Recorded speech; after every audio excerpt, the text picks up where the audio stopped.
साथियों नमस्कार। एक बार पुनः स्वागत है आपका ज्ञान गंगा आयुर्वेद क्लासेस में।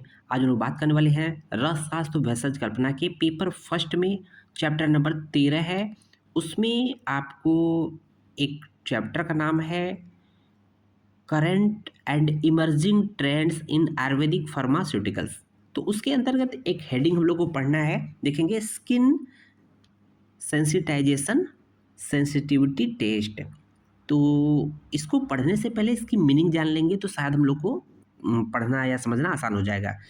जैसे अगर हम लोग कोई दवा खाते हैं, मतलब कोई भी चाहे किसी भी दवा खाते हैं, मतलब चाहे आयुर्वेदिक हो, चाहे अंग्रेजी हो, एलोपैथिक हो, मतलब होम्योपैथिक हो, तो उसमें कुछ किसी न किसी दवा से हमें एलर्जी होती है या कोई न कोई कहता है कि मुझे इस दवा से एलर्जी है, मीन्स इस दवा का सेवन किया तो मुझे फफोले पड़ गए या चेहरे पे मतलब दाने आ गए या शरीर पे दाने आ गए, मीन्स इस वो सेंसिटिव होता है उस दवा के प्रति।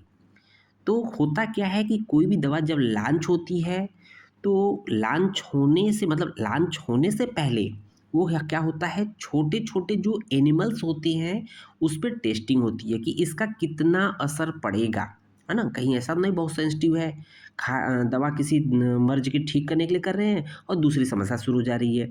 तो उसको मार्केट में लॉन्च होने से पहले छोटे-छोटे लैब्स में जो छोटे एनिमल होते हैं, जैसे चूहिया होती है या चूहे होते हैं या एक तरह से कहें कि छछूंदर होते हैं, म्यूल होते हैं, ठीक है? मोल।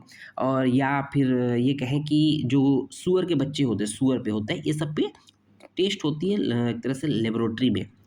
साथ ही साथ ह्यूमन पर भी टेस्टिंग होती है, तो उसी से संबंधित ये है। ओके, तो आइए देख लेते हैं स्किन सेंसिटाइजेशन सेंसिटिविटी टेस्ट क्या है। देखेंगे यहाँ पर स्किन सेंसिटाइजेशन का मतलब क्या होता है कि allergy contact dermatitis.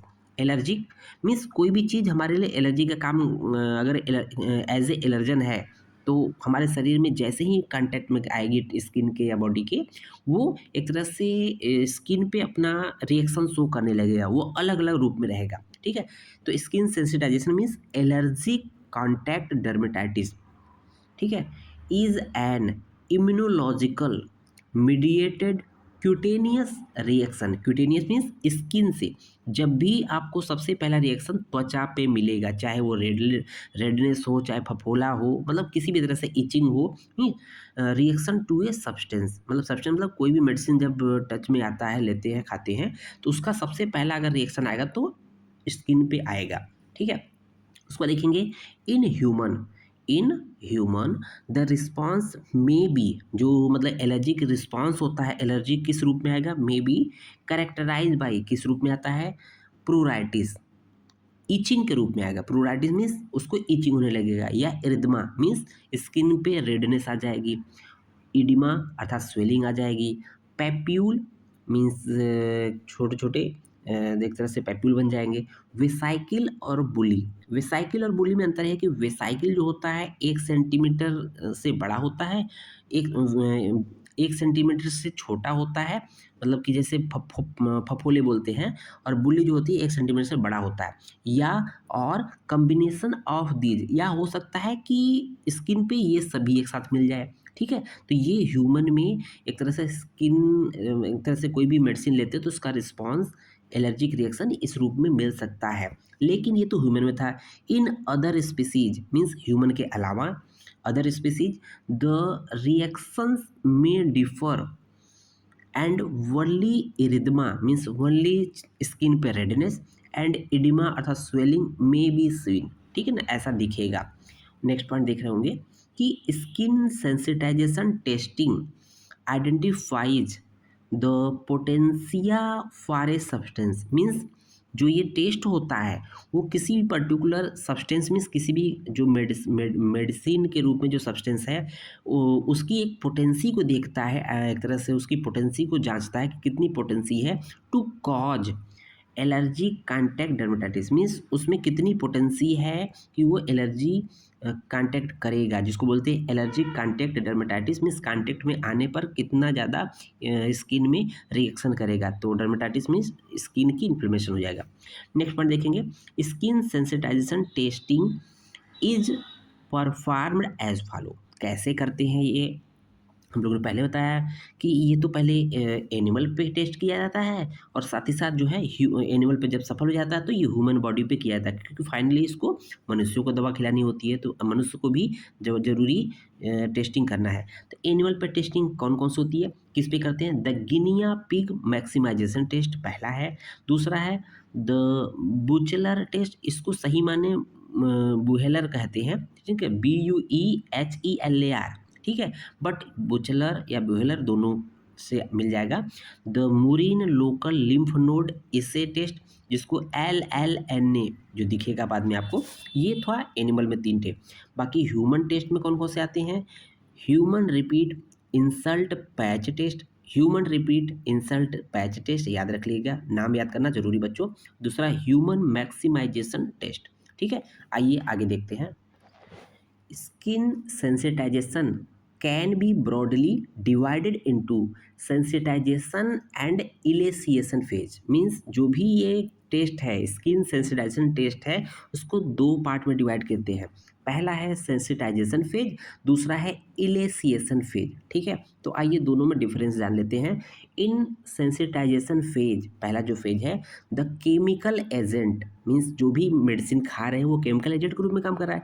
The chemical agent react with skin protein, skin में जो प्रोटीन होते हैं उससे साथ रिएक्ट कर जाएगा, लीडिंग टू, जब स्किन की प्रोटीन के साथ बाइंड कर जाएगा तो क्या होगा कि वो तुरंत मैसेज दे देगा टू एक्सपेंशन, मीन्स इंक्रीज कराने के लिए, संख्या बढ़ाने के लिए, of antigen specific T cell clone. Clone का मतलब जो एंटीजन के अगेंस्ट में एंटीबॉडी बनाने के लिए तुरंत वो सूचना दे देगा कि भाई सैनिक घुस आए हैं, आप लोग तैयार रहिए अपना संख्या को मुस्तैद करते हुए।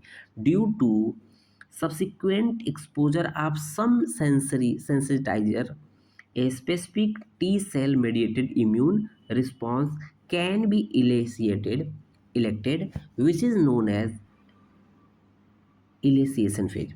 नेक्स्ट पॉइंट देखेंगे, the guinea maximization test and Buehler test evaluate, ये दोनों जो है एनिमल टेस्ट में जो पहला और दूसरा गिनिया मैक्सिमाइजेशन टेस्ट और बुचलर टेस्ट, इसके थ्रू क्या पता चलता है, इवेल्युएट करते हैं इलिसिएशन फेज। जबकि जो तीसरा था and the LLNA means मुरीन local lymph node इसे टेस्ट, जिसको हम लोगों ने LLNA बोला था, ये क्या इवेल्युएट करता है, द सेंसिटाइजेशन फेज। दोनों का अलग अलग है, ठीक है, at the draining lymph nodes. Okay, next point देखेंगे, however due to ethical concern, actually होता क्या है कि आज के समय में बहुत रिस्ट्रिक्शन आ गया है, आप किसी भी एनिमल के ऊपर मनमानी ढंग से उसको यूज नहीं कर सकते हैं, क्योंकि उनकी संख्या धीरे धीरे घटती जा रही है। However due to ethical concern about animal testing, भाई एनिमल उनका भी तो प्राण है, वो भी तो एक जीव है, तो उनको भी अधिकार है जीने का, तो ऐसा नहीं कि मनमाने ढंग से टेस्टिंग करते जाइए, उसका भी एक लिमिटेशन होता है। Animal testing legal restriction on the use of animal data, means animal पे बहुत ज़्यादा प्रैक्टिकल नहीं करना है, legal use of animal data and scientific concern about the relevances of animal test react to human outcome, alternative approaches are increasing, means animal के अलावा आपको alternative approach देखना है, उसके अलावा रास्ता देखना है, जरूरी नहीं कि हमें एनिमल पे ही टोटली टेस्ट करना है किसी भी दवा का। ओके, उसको देखेंगे कि जो general principle of sensitization test in guinea pigs में कैसे करते हैं, तो जनरली क्या मेथड्स है गिनिया पिग में, जो सुअर की प्रजाति होती है उसमें कैसे करते हैं स्किन सेंसिटाइजेशन टेस्ट। सबसे पहले क्या करेंगे, एनिमल आर मीन्स जो गिनिया पिग है are expose to test chemical, means जिस टेस्ट या जिस केमिकल का टेस्टिंग करना है, जिस दवा का टेस्टिंग करना है, उसको इन इपीडर्मल या इंट्राडर्मल इंजेक्शन के थ्रू उस पर्टिकुलर गिनिया पिग में इंजेक्ट कर देंगे, ठीक है, उसको इंसर्ट कर देंगे। करने के बाद क्या होगा, 10 से 12 दिन, उसको 10 से 12 दिन के जो रिस्पांस को देखेंगे, मीन्स 10 से 12 दिन में उस पर्टिकुलर उसका जो है इंक्यूबेशन पीरियड दिख जाएगा, मीन्स उतने समय में वो अपना रिएक्शन करना चाहेगा तो कर लेगा। ओके, कुछ ना कुछ रिस्पांस मिलना होगा तो मिल जाएगा। उसके बाद देखेंगे जो भी कोई उसके अंदर इंट्रोड्यूस कर रहे हैं, जो भी एंटीजन डाल रहे हैं ना, उसके स्किन के अंदर, ब्लड के अंदर जाएगा, तो उसका ब्लड तुरंत जो है इम्यून सिस्टम क्या करेगा, इम्यून रिस्पॉन्स में डेवलप मीन्स उस एंटीजन के अगेंस्ट में एंटीबॉडी का फॉर्मेशन शुरू हो जाएगा। और जब एंटीबॉडी एक बार बन जाएगी तो फिर क्या करेंगे कि जो बहुत ट्रेस अमाउंट में टेस्टिंग केमिकल डाला गया था उसके ब्लड में या स्किन में, अब देखेंगे animal expose to challenge phase, challenge dose, अब उसको एक बढ़ा के मात्रा डालेंगे, ठीक है। तो अब देखेंगे कितना क्या फ़र्क पड़ रहा है कि उस एनिमल के हेल्थ पे क्या इफ़ेक्ट पड़ रहा है। साथ ही साथ तो अगर कोई मतलब बुरा इफ़ेक्ट पड़ता है तो उसको बचाने की कोशिश करेंगे, नहीं तो जान लेंगे कि ये डोज़ इसके लिए हानिकारक है, ठीक है। तो कुछ इस तरह से टेस्टिंग होती है बच्चों। उम्मीद है ये चीज़ समझने का आपने प्रयास किया होगा। मैंने भी समझाने का कोशिश किया है। धन्यवाद।